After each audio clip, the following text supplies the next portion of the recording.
Good day to all my friends, subscribers, and viewers. We have another listing. 15,665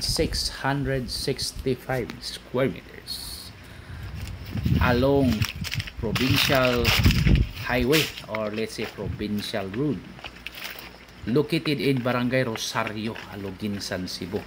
So this road is going to Pinamungahan and Aloginsan. Connection na siya, guys. Pinamungahan and Aloginsan, Cebu, guys. And it has so many improvements like coconut trees, banana trees, daghan siya, guys.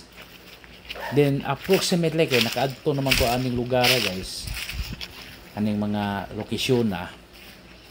This is around 20 minutes drive from Carcar City, Cebu. Mga 20 minutos ni, guys, dili ning layo kayo. Duol-duol ra gid ni siya. Nya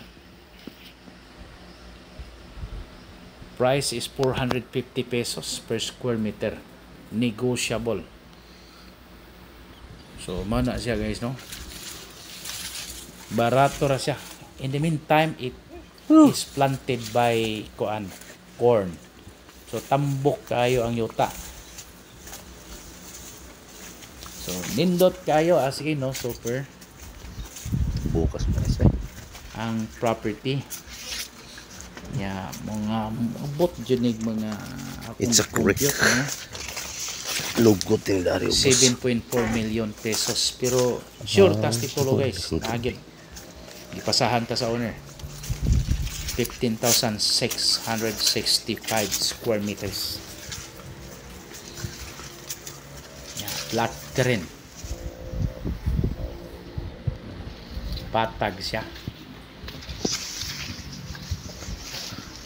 Actually, na ko nakita diya, nakita nag-range, lunon ganito gamay itong among pusaw na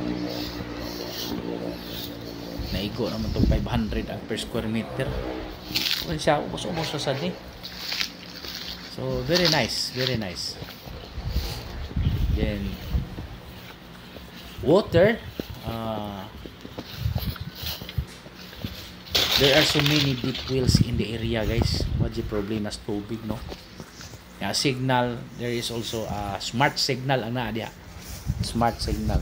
Of course, electricity is not a problem po because it is along the provincial highway in Aloginsan, Cebu.